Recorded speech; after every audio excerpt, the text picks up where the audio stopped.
um podcast Companhia das Letras.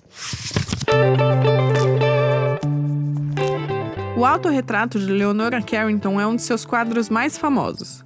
A artista parece jovem na tela, tem os cabelos castanhos e longos e esvoaçantes e está sentada em uma poltrona azul com um estofado vermelho. Veste uma calça branca, casaco verde e batom. Ao lado dela, uma hiena se aproxima com olhos fixos para fora da tela em direção ao espectador. No fundo da sala, um cavalo de madeira está pendurado na parede. E do lado de fora da janela, um cavalo branco, esse de verdade, galopa pela floresta. É assim que Leonora se via em 1937, quando fez esse autorretrato. As hienas e os cavalos são temas recorrentes no trabalho dessa artista inglesa, tanto nas pinturas como na literatura.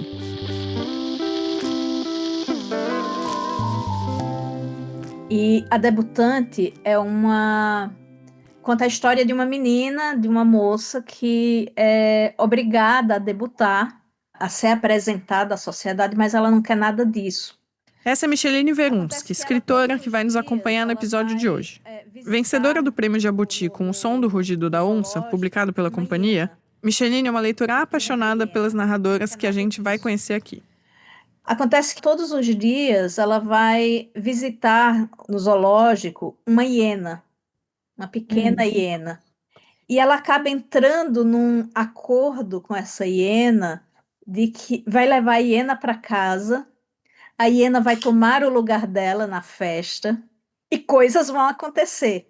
Essas coisas que acontecem são bem macabras e extraordinárias, bem no estilo Leonora Carrington de se apresentar. Digo se apresentar porque A Debutante é um conto sobre uma menina que poderia ser Leonora, uma menina que vai ao zoológico todo dia para escapar do mundo. É um conto curtíssimo e é uma metáfora para a mulher que se recusa a cumprir os padrões, cumprir os desejos que família, sociedade impõem. A biografia de Leonora Carrington é uma porta de entrada para falar da obra dela. Mas o mesmo vale para outra escritora do século XX que é bem íntima do terror e do sombrio, a argentina Silvina Ocampo. Silvina e Leonora têm muito em comum. As duas eram pintoras e escritoras. As duas eram obcecadas pelo fantástico e flertavam com a loucura. E as duas ousaram escrever, ainda na primeira metade do século XX, sobre temas que poucas mulheres se atreviam a tocar, como a morte, Deus, o absurdo e o desejo. Nesse sentido, elas estão num lugar que eu penso que não é exatamente a questão do surrealismo ou da fantasia, mas a questão de colocar a voz da mulher, né, a voz feminina, a autoria feminina como primordial e principalmente como um ponto de diferença da escrita clássica. E o que seria a escrita clássica aqui? A que eu me refiro? A escrita feita por homens. E é sobre esse universo extraordinário que cada uma criou entre realidade e delírio que a gente vai falar hoje. Eu sou Stephanie Rock e esse é o segundo capítulo de As Narradoras, uma série especial da Rádio Companhia em que a gente convida você, ouvinte, a conhecer e revisitar a obra de autoras essenciais do século XX. Mulheres do Brasil e do mundo que inovaram e deixaram um legado na literatura. Episódio 2. Estranhas Familiares. Somos um compêndio de contradições, de afetos, de amigos, de mal-entendidos, me dizia Helena. Certamente pensando em mim, acrescentava, somos monstros. Quando estou com você, sou diferente, muito diferente de quando estou com a Amália ou com o Diego. Somos também o que as pessoas fazem de nós. Não amamos as pessoas pelo que são, e sim pelo que nos obrigam a ser. O trecho lido pela atriz Maeve Jenkins é o do conto A Continuação, de Silvina Ocampo, parte da coletânea A Fúria, lançada em 2019 pela companhia. Foi o primeiro livro da autora argentina traduzido para o português. Esse lado monstruoso comum a todos nós era um dos temas que fascinava Silvina.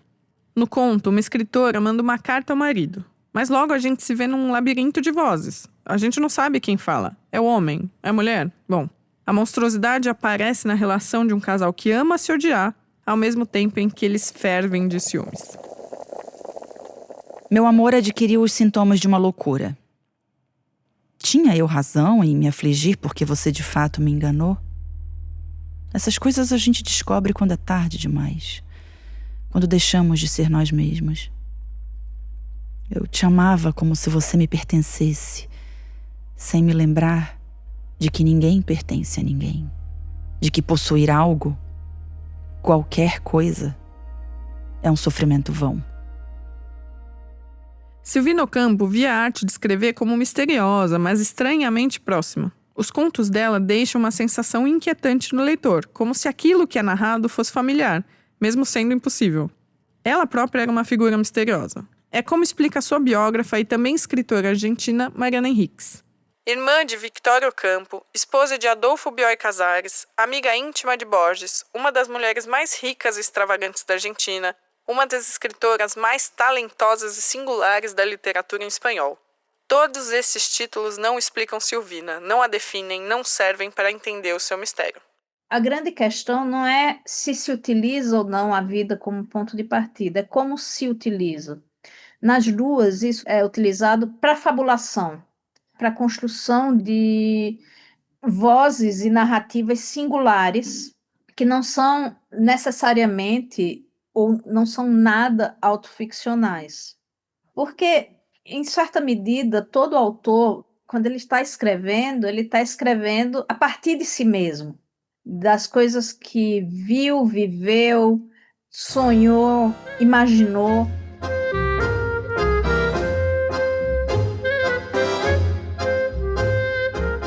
Nascida em 1903, em Buenos Aires, Silvina era a caçula de 6 irmãs de uma família aristocrática. Os bisavós da Silvina tinham assinado a independência argentina. Uma das suas irmãs, Victoria, fundou a revista Sur, centro da vida intelectual no país no século XX. Mais tarde, Silvina se casou com o também escritor Adolfo Bioy Casares. Bioy disse o seguinte da literatura dela: "Não encontro antecessores, parece ter sido influenciada por si mesma." Os dois tiveram uma parceria complexa, marcada pela admiração e por tensões criativas e afetivas. Algo que virou matéria-prima para os contos da Silvina. Em A Continuação, a personagem chamada Helena pode muito bem ser um espelho da vida real. Bioy Casares, nessa época, tinha uma amante, Helena Garro. Amor, loucura, traição e ressentimento. A intensidade da vida da Silvina aparecia também na sua literatura. A primeira vez que eu ouvi falar, que eu escutei, ou que eu li algo sobre a Silvina Ocampo, foi numa matéria que saiu, não sei quando, e ela estava doente e o Bioy Casares cuidava dela, o marido dela, também escritor, e se dizia que ele era arredio às visitas porque ele estava totalmente ocupado em cuidar dela. O que se dizia às visitas era: o senhor Bioy está para o campo. Então, as pessoas achavam que ele estava no campo, mas ele estava dedicado a Silvina. E eu achei isso tão bonito.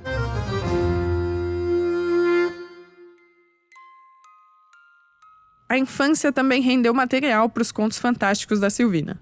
Todo ano, a família Ocampo viajava de navio da Argentina para a França e levava a bordo uma vaca para garantir leite fresco para as crianças. Eles viviam isolados na imensa Vila Ocampo, nos arredores de Buenos Aires, cercados por jardins que se estendiam até o Rio da Prata. Silvina se via como, abre aspas, a etc. da família, fecha aspas. Ignorada em parte, mas livre para observar e experimentar o mundo à sua maneira. Essa certa distância da vida aristocrática foi decisiva para Silvina se tornar uma escritora à margem das convenções e das expectativas para as mulheres da elite argentina. Uma das teorias da biógrafa dela é que também a diferença de idade de Silvina para as irmãs ajudou nesse distanciamento em relação à família. E isso influiu no jeito vanguardista de levar a vida. O homem carrega sua cruz desde o princípio. Há cruzes de madeira, rústica, de alumínio, de cobre, de prata ou de ouro, mas todas são cruzes. Você bem sabe qual é a minha. Mas talvez não saiba qual é a sua. Pois nem todos os seres são lúcidos, nem capazes de ler o destino nos signos que diariamente surgem ao redor de si. É crueldade de minha parte te advertir disso? Dane-se. Esse é um trechinho de Carta Perdida em uma Gaveta, um relato em forma de carta entendido muitas vezes como um relato lésbico. Nesse conto, a narradora escreve uma carta de ódio com áreas de vingança e ressentimento. A coragem para escrever sobre essa crueldade de forma tão honesta e direta é uma das principais marcas da literatura de Silvina. A Silvina Ocampo, ela é uma referência mais forte para mim, né, porque eu conheço a obra dela mais profundamente, vamos dizer assim, e era uma figura extremamente fascinante, né, uma figura misteriosa e capaz das mais loucas e maravilhosas e fascinantes narrativas. Micheline também tem uma atração pela excepcional que aparece no cotidiano. No seu livro Caminhando com os Mortos, lançado pela companhia e vencedor do Prêmio Oceanos de 2024, ela escreve sobre um crime assustador. Uma mulher é queimada viva pela própria mãe, motivada pelo fanatismo religioso. A narrativa acaba descortinando uma história de ódio às mulheres. Esses contos são contos, assim, assombrosos, né? A Fúria é um conto que me impactou muito, porque é a perversão, né? É a perversão e a perversidade, né? Ela já é uma babá e ela vai contando, né, todas as maldades que ela vai infligindo à amiga e que ela naturaliza. A minha amiga tinha medo de animais, então coloquei aranhas em sua cama para ela, para ver se esse medo absurdo passava. E ela vai contando, né, as pequenas perversidades que ela vai cometendo com essa amiga. Silvina era uma mulher tímida e introspectiva, mas com um olhar sempre afiado e atento. Ela observava o mundo como quem desmonta uma máquina para entender onde está o defeito. Em outro conto da coletânea, A Casa de Açúcar, Silvina cria uma história de metamorfose. Cristina, uma mulher super supersticiosa, passa a acreditar que herdou a vida de outra pessoa e se transforma nela. No caso, na Violeta, a antiga moradora da casa para onde ela se mudou com o marido. Naqueles dias tão tristes para mim, Cristina deu para cantar. Sua voz era agradável, mas me exasperava porque era parte daquele mundo secreto que a afastava de mim. Se nunca tinha cantado antes, por que agora cantava noite e dia enquanto se vestia ou tomava banho, ou cozinhava ou fechava janelas? Um dia ouvi Cristina exclamar com ar enigmático: suspeito que estou herdando a vida de alguém, as alegrias e os sofrimentos, os erros e os acertos. Estou enfeitiçada. Fingi não ouvir essa frase atormentadora. Entretanto, comecei a investigar pelo bairro quem era Violeta, onde estava e todos os detalhes de sua vida.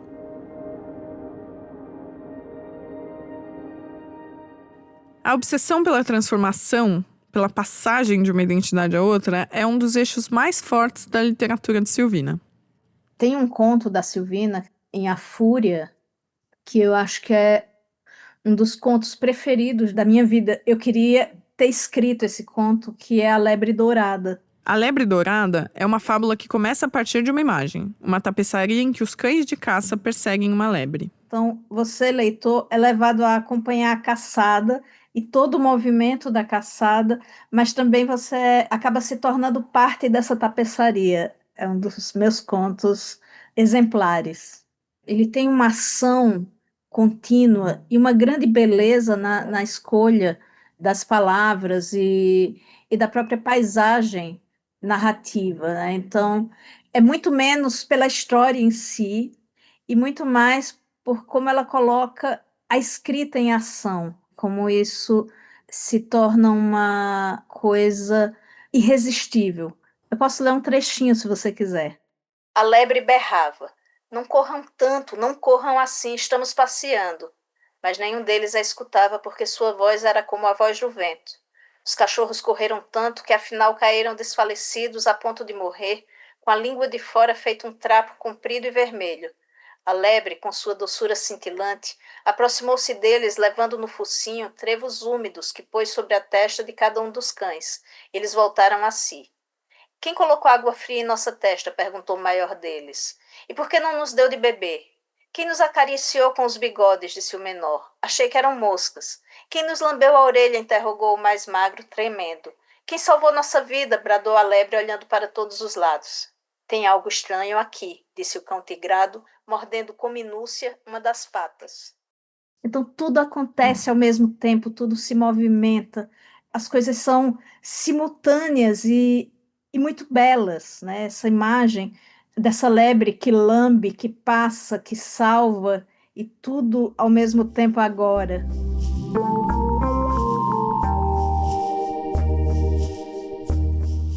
As imagens que Silvina cria são inesquecíveis, tem algo de cinematográfico nelas. Às vezes os contos parecem até um filme de terror, talvez uma herança de sua formação em artes visuais. Antes da literatura, Silvina estudou em Paris com grandes nomes da pintura, como De Chirico e Leger. De volta à Argentina, ainda fez exposições em salões e galerias até encontrar nas palavras o veículo ideal para expressar o mistério do mundo. E é aí que a produção de Silvina e Leonora se encontra. Duas mulheres que pintavam e escreviam, que cruzaram o real com o impossível e fizeram da arte o espaço da desobediência. Como diz Micheline, elas criaram vozes livres e insubordinadas. Tem um aspecto, ao mesmo tempo, infantil e selvagem dessa voz a que as duas dão vida, que me parece ser o grande ponto de confluência entre as duas. Suas narrativas são perversas, loucas, e todos esses adjetivos que se acostumou dar à mulher, e nisso elas têm uma enorme originalidade, uma enorme força e uma enorme inventividade e liberdade, liberdade de ser quem se é. E são escritoras que não têm medo, são escritoras extremamente corajosas. É isso, eu acho que elas estão ali num momento de fundamentar o espaço da autoria feminina, que foi uma autoria que ao longo dos séculos, a gente sabe, foi roubada, foi alijada das mulheres. Então elas vêm com essas obras, né, com esses contos, com esses romances, com essas pinturas, as duas eram pintoras, né, de uma forma incontornável, insubordinada e desobediente.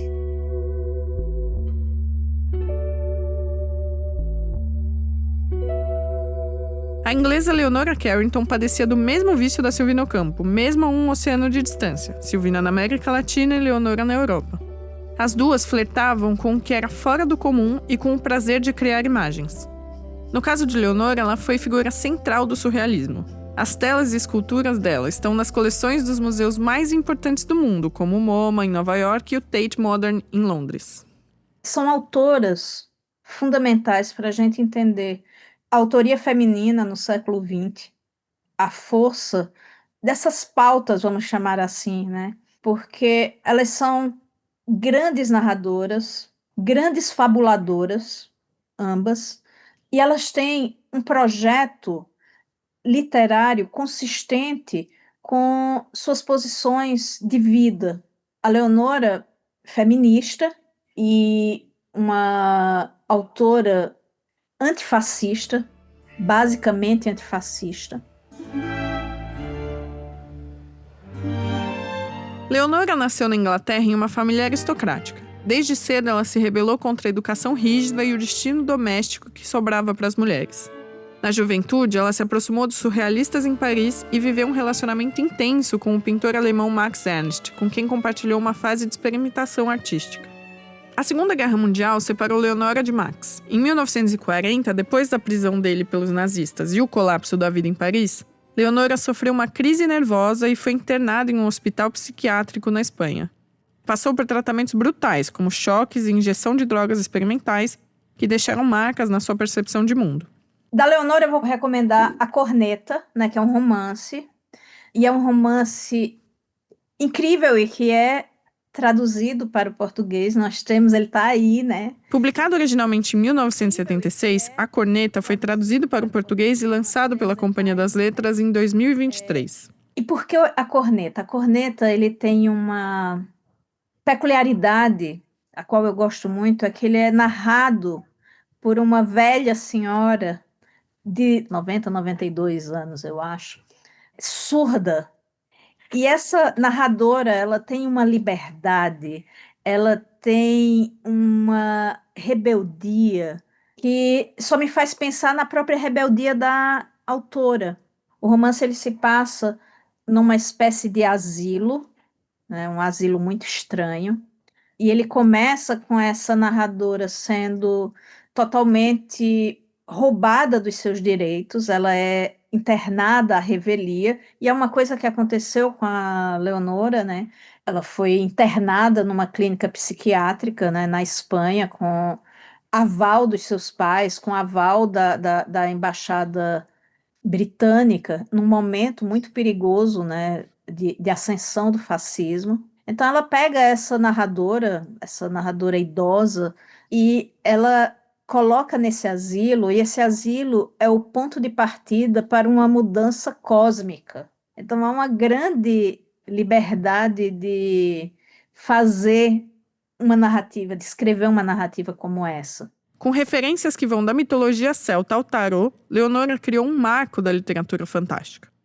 Casas são mesmo como corpos.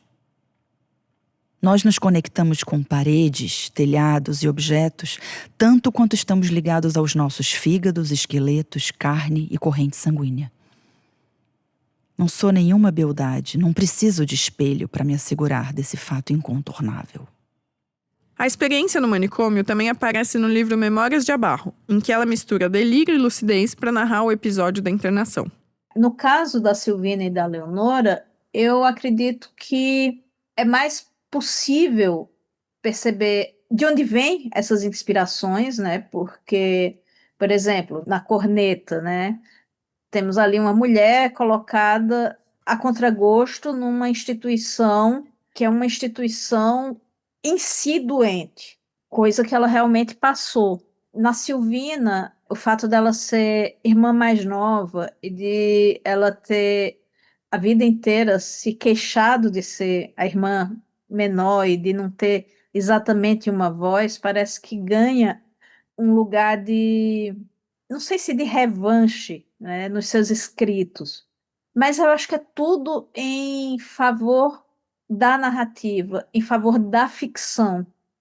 Então, eu sou muito partidária de procurar a ficção nessas autoras e menos a vida. Depois de ir embora da Europa em guerra, Leonora foi para o México, onde viveu até o fim da vida.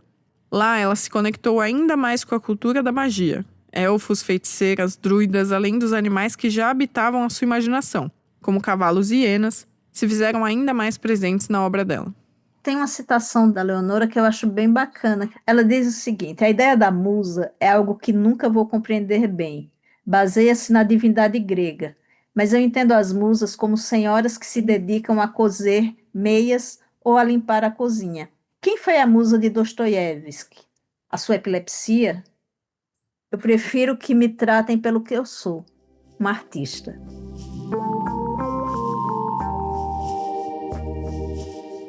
Silvina e Leonora são geralmente classificadas como autoras do realismo fantástico ou mágico, apesar de virem de contextos muito diferentes. A Micheline complexifica essa ideia. Eu acho que o realismo mágico virou um grande guarda-chuva para colocar as histórias, as narrativas e ficções não eurocêntricas numa grande gaveta. Então, essa gaveta coloca essas narrativas, essas ficções, na fatura do truque, do exótico. Quando a gente sabe que num território tão vasto e tão instável como o continente americano, histórias como essas, né, de fatura maravilhosa, acontecem o tempo inteiro na vida real.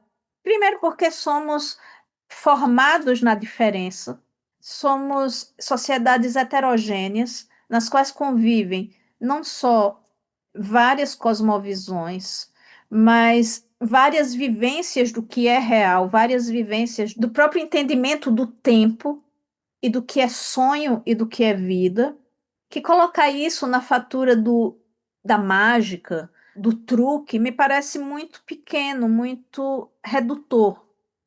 Então, nesse sentido, eu, de fato, vou preferir o conceito do real maravilhoso, que diz, olha, sim, é extraordinário, mas acontece. Eu vou dar um exemplo que eu gosto muito. Há alguns anos atrás, poucos anos atrás, num metrô no México, uma vidraça do metrô por conta de umidade, eu acho, alguma reação química do vidro, formou uma silhueta parecida com a de Nossa Senhora de Guadalupe. E foi preciso que o Estado, né, intervisse, porque as pessoas começaram a correr para o metrô para saudar, né, para celebrar a aparição de Nossa Senhora de Guadalupe.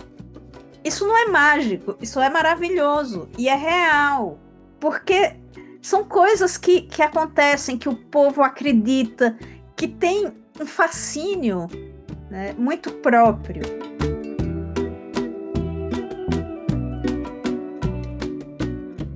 Tem uma escritora brasileira que conversa com essa tradição. É Socorro Racioli, autora dos aclamados A Cabeça do Santo e Oração para Desaparecer, livros também publicados aqui pela Companhia das Letras. Ela, inclusive, participou de um episódio do nosso podcast com o Dia Bárbara Nobre, e vale muito a pena depois você voltar para ouvir. Dessa vez, a gente pediu para ela um comentário sobre essa fronteira entre o real e o fantástico na obra dela, nas trilhas dos caminhos abertos pela Silvina e pela Leonora. Ouve só o que ela disse. Existem muitos nomes na teoria literária para essa relação ou para essa categoria estética de autores que usam elementos da realidade e tratam da realidade com as lógicas e as regras completamente invertidas da fantasia, né? Tudo isso que pode misturar a realidade com o mágico, muitas vezes não precisa de nome nenhum. É só realidade, é memória. Então, por exemplo, alguns aspectos do Cabeça do Santo que são mais fantásticos, eles são uma memória da minha vida, minha referência de vida, de família. O fato da personagem Marinha vir de uma família, de uma linhagem de mulheres que sabe exatamente o dia que vai morrer, não tem nenhum pingo de fantasia. É uma história real da minha família. A minha bisavó, minha avó, minha mãe falaram isso, souberam exatamente o dia que ia morrer. Então, essa mistura, ela em alguns momentos acontece, de fato, pelo trabalho literário, né, pelo trabalho com as palavras, o trabalho com os elementos fantásticos, às vezes com uma mistura, um pequeno esforço de juntar uma coisa com a outra, mas em muitos casos, para mim, ela é apenas o natural. Eu acho que também tem a ver com o prisma, a lente que cada autor enxerga a vida. Tem autores que têm um trato da literatura a partir de um contexto bem mais realista e concreto, né, lidando com os fatos numa fronteira ali bem tênue entre a literatura, o jornalismo e a história. E tem outros autores que tratam dessa mesma realidade buscando uma outra fronteira do outro lado, que é a fronteira com o sonho, que é o meu caso. Eu ainda vou tentar inventar um termo que dê conta desse jeito de escrever, de falar da realidade, trazendo muito mais para perto esse sonho. Mas eu acho, tem uma frase do Borges, eu concordo com ela, que só o sonho é real. Só o sonho é real. E é no sono da razão que se produzem os monstros.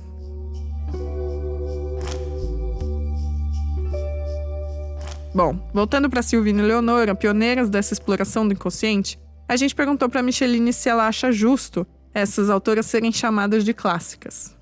Faz muito sentido que a Silvina Ocampo e a Leonora Carrington, entre outras, sejam consideradas autoras clássicas, até porque a gente precisa construir um cânone de autoras e de autorias excêntricas, fora do centro. E que centro é esse? Que centro tem sido esse até hoje? Tem sido um centro masculino, heteronormativo, de autorias masculinas e heteronormativas. Então, construir um cânone excêntrico é colocar mulheres como a Silvina Ocampo, como a Leonora Carrington, como a Ursula K. Le Guin, entre outras. É colocar a Hilda Hilst, para citar uma brasileira, a Carolina Maria de Jesus. Então, precisamos da nossa estante de clássicas incontornáveis. E eu acho que essas autoras são. Tem um conceito muito conhecido na psicanálise de Freud que é do estranho familiar, ou infamiliar. É aquilo que nos inquieta e dá medo, mas que também a gente reconhece como próximo. A Micheline vê nessa ideia uma chave para entender a obra das duas, tanto Leonora como Silvina. Esse tema da transmutação também está muito presente, tanto na obra de uma quanto na obra de outra, né? Que é o tema do infamiliar, né? Que Freud vai tratar num livro de mesmo nome, né? Que é essa coisa estranha, essa coisa que sabemos o que é, mas não conseguimos definir de fato, então nos causa assombro, surpresa e até medo, né? Eu acho que elas duas trabalham muito bem com isso.